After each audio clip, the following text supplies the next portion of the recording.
Good morning dear student. आज हम union executive the president के बारे में पढ़ेंगे और इसके पहले हमने कॉन्स्टिट्यूशन, उसकी विशेषताएं, पार्लियामेंट, हमने अपने मौलिक अधिकार, राज्य के नीति निर्देशक तत्वों के बारे में बात करी थी। और मुझे उम्मीद है कि जो मैंने आपको पीडीएफ दिया था और पीपीटी के द्वारा और समझाया था वो आपको समझ में आ गया होगा। अब बड़ा महत्वपूर्ण विषय है यूनियन एग्जीक्यूटिव अर्थात प्रेसिडेंट। इसको मैंने फिर 3 भागों में लिया है। आज मैं आपको इसका पार्ट 1 पढ़ाऊंगी और मैंने बहुत शॉर्ट में लिया है क्योंकि बड़ा इम्पॉर्टेंट है प्रेसिडेंट। और उसमें मैंने राष्ट्रपति का संविधान में कौन से अनुच्छेद में इसकी बात की गई है, राष्ट्रपति की योग्यताएं क्या होंगी, राष्ट्रपति का जो महाभियोग है वो क्या है, क्या एक राष्ट्रपति को महाभियोग के द्वारा हटाया जा सकता है। हम इन 4 चीज़ों की बात इस जो आपको पीपीटी है इसके माध्यम से मैं समझाऊंगी।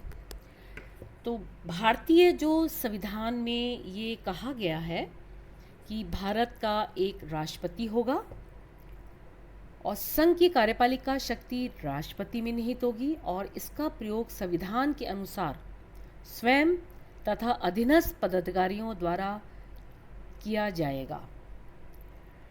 राष्ट्रपति संघ की कार्यपालिका का वैधानिक प्रधान है और भारतीय संघ में उसकी स्थिति अमेरिकी राष्ट्रपति के स्थान पर ब्रिटिश सम्राट जैसी होती है। संविधान के भाग 5 के अध्याय 1 आर्टिकल 52 से 78 के अंतर्गत संघीय कार्यपालिका का उल्लेख किया गया है और भारत की कार्यपालिका राष्ट्रपति, उपराष्ट्रपति, प्रधानमंत्री, मंत्रिपरिषद से मिलकर बनती है। संविधान के अनुच्छेद 73 के अधीन संघ की कार्यपालिका का शक्ति का विस्तार उन विषयों तक होगा जिनके बारे में संसद कानून बना सकती है और उन समस्त अधिकारों के प्रयोग तक होगा जो किसी अंतर्राष्ट्रीय संधि अथवा समझौते के आधार पर भारत सरकार को प्राप्त होगी। ये भारत का था। इसको भारत की गणराज्य राष्ट्रपति के एक पिक्चर के माध्यम से भी मैंने बताया है। ये भारत का चिन्ह है, ये भारत के राष्ट्रपति की चर्चा की गई है और ये प्रेसिडेंट और इसके माध्यम से मैंने बताया है जिससे आप लोगों को अच्छे से समझ में आ जाए। अब हम आगे चलें। जो बड़ा महत्वपूर्ण है वो है राष्ट्रपति की योग्यताएं। ये स्पष्ट कहा गया संविधान में राष्ट्रपति के पद पर निर्वाचित होने वाले व्यक्ति के लिए कुछ योग्यता निश्चित की गई है। ये जो योग्यता है, सबसे पहले तो वो इंडियन सिटीजनशिप यानी भारत का नागरिक हो, उसकी उम्र 35 साल की हो चुकी हो, वह लोकसभा का सदस्य निर्वाचित किए जाने के योग्य हो और किसी लाभ के पद पर न हो। यदि कोई व्यक्ति राष्ट्रपति या उपराष्ट्रपति के पद पर या संघ अथवा किसी राज्य के मंत्री परिषद का सदस्य हो तो यह नहीं माना जाएगा कि वह लाभ के पद पर है। ये थी उसकी कुछ योग्यताएं। नेक्स्ट, हम इससे पहले एक और बात करेंगे कि कोई भी व्यक्ति जो भारत सरकार, राज्य सरकार, किसी स्थानीय सरकार के अंतर्गत पदाधिकारी हो, राष्ट्रपति के पद का उम्मीदवार नहीं हो सकता। राष्ट्रपति भारतीय संसद या राज्यों के विधानमंडल के किसी भी सदन का सदस्य नहीं होगा। यदि निर्वाचन के पूर्व वह इनका सदस्य है तो निर्वाचन की तिथि से उसका स्थान उस सभा से रिक्त समझा जाएगा। हम निष्कर्ष निकालें तो भारतीय संघ के सर्वोच्च पद के लिए इतनी कम योग्यताओं का होना आश्चर्य का विषय हो सकता है, लेकिन संविधान निर्माताओं ने जानबूझकर ऐसा इसलिए किया कि भारत का प्रत्येक नागरिक इस उच्च पद को प्राप्त करने में समर्थ हो सके। यह व्यवस्था जनतंत्रात्मक सिद्धांतों के अनुकूल है। व्यवहार में यदि हम देखें तो इस पद पर केवल वही व्यक्ति निर्वाचित हो सकेगा जिससे देश में बहुत अधिक सम्मान प्राप्त हो। ये इसकी योग्यताएं थी। अब ये जो पुनर्निर्वाचन के लिए पात्रता है, इसमें ये कहा गया है कि कोई व्यक्ति जो राष्ट्रपति के रूप में पद धारण करता है अथवा कर चुका हो, यानी करने वाला है और या उसने धारण कर लिया हो, इस संविधान के अन्य उपबंधों के अधीन रहते हुए उस पद के हेतु पुनर्निर्वाचन की योग्यता या पात्र होगा। ये स्पष्ट कहा गया है पुनर्निर्वाचन के लिए पात्रता। अब ये इसकी पद की अवधि क्या है और उसको हटाए जाने की स्थिति क्या है। तो राष्ट्रपति की पद की अवधि पद ग्रहण की तिथि से 5 वर्ष, ये आपको याद करना है, 5 वर्ष होगी। और 5 वर्ष के पहले राष्ट्रपति की जो पद की अवधि है वो 2 प्रकार से समाप्त हो सकती है।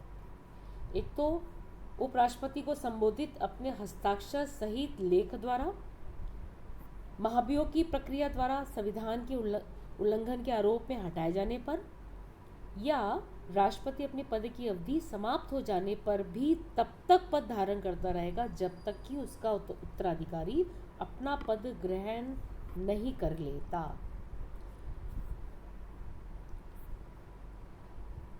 अब एक राष्ट्रपति के लिए निश्चित तौर पर महाभियोग की व्यवस्था की गई है।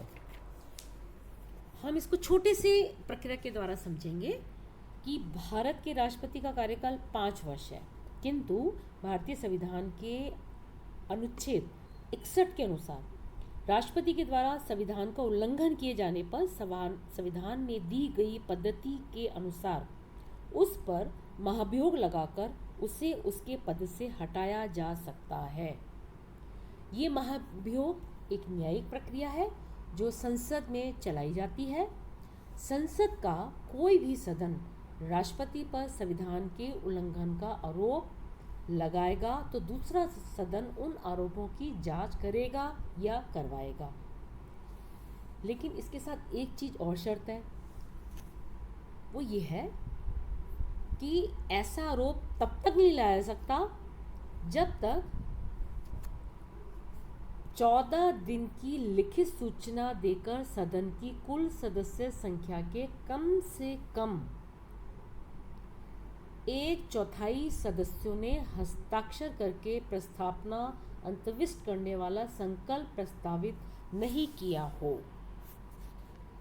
इसका मतलब ये है कि अभियोग लगाने के लिए अभियोग लगाने वाले सदन की समस्त संख्या की 1/4 सदस्यों के हस्ताक्षर होने आवश्यक है, और अभियोग लगाने के 14 दिन बाद अभियोग लगाने वाले सदन पे उस पर विचार किया जाएगा, और यदि वह सदन की समस्त संख्या के 2/3 सदस्यों द्वारा स्वीकृत हो जाता है तो उसके उपरांत वह भारतीय संसद के तृतीय सदन में भेजा जाता है।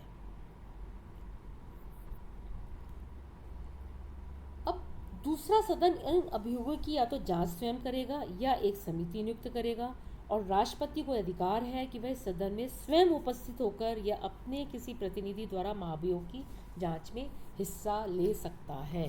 दूसरा सदन भी अपने कुल सदस्यों के कम से कम 2/3 बहुमत से महाभियोग का प्रस्ताव स्वीकार करेगा। वह इस प्रस्ताव को यदि वह स्वीकार कर लेता है तो ये प्रस्ताव स्वीकार माना जाएगा, और प्रस्ताव के स्वीकृत होने की तिथि से राष्ट्रपति पदच्युत यानी पद से हटा हुआ समझा जाएगा। इस संबंध में ये एक विशेष बात है आपके लिए बच्चों जानने योग्य कि इस काल में भी वह अपने पद पर आसीन रहता हुआ बराबर अपना कार्य करता रहेगा। अनुच्छेद 70 में स्पष्ट कहा गया है कि यदि कभी ऐसी परिस्थिति उत्पन्न हो जाए जब भारत का राष्ट्रपति या उपराष्ट्रपति अपने कार्यों को संपन्न करने में असमर्थ है तो भारतीय संसद को उनके कार्यों के संपादन की व्यवस्था करनी होगी। ये स्पष्ट कहा गया। अब पदावधि पूर्ण होने अथवा आकस्मिक रिक्त को भरने हेतु निर्वाचन। राष्ट्रपति की पदावधि की समाप्ति से हुई रिक्त को भरने के लिए निर्वाचन पदावधि समाप्त होने से पूर्ण कर लिया जाएगा। राष्ट्रपति की मृत्यु, त्यागपत्र देने अथवा पद से हटाए जाने या किसी अन्य कारणों से उसका पद रिक्त होने की अवस्था में रिक्त की भरने हेतु निर्वाचन रिक्त होने की तिथि के पश्चात यथा शीघ्र और प्रत्येक दशा में 6 माह के भीतर करा लिया जाएगा। इसलिए आर्टिकल 56 के उपबंधों के अधीन अपने पद की ग्रहण की तिथि से 5 वर्ष की संपूर्ण अवधि तक वह अपने पद पर रहने का अधिकारी होगा। इस प्रकार से इसके पहले भाग में हमने राष्ट्रपति, संविधान के अनुच्छेद, उसकी योग्यताएं और महाभियोग, इन 3 बातों की चर्चा करी थी। और इसका जो भाग 2 है प्रेसिडेंट का, हम नेक्स्ट अपनी क्लास में इसकी चर्चा करेंगे।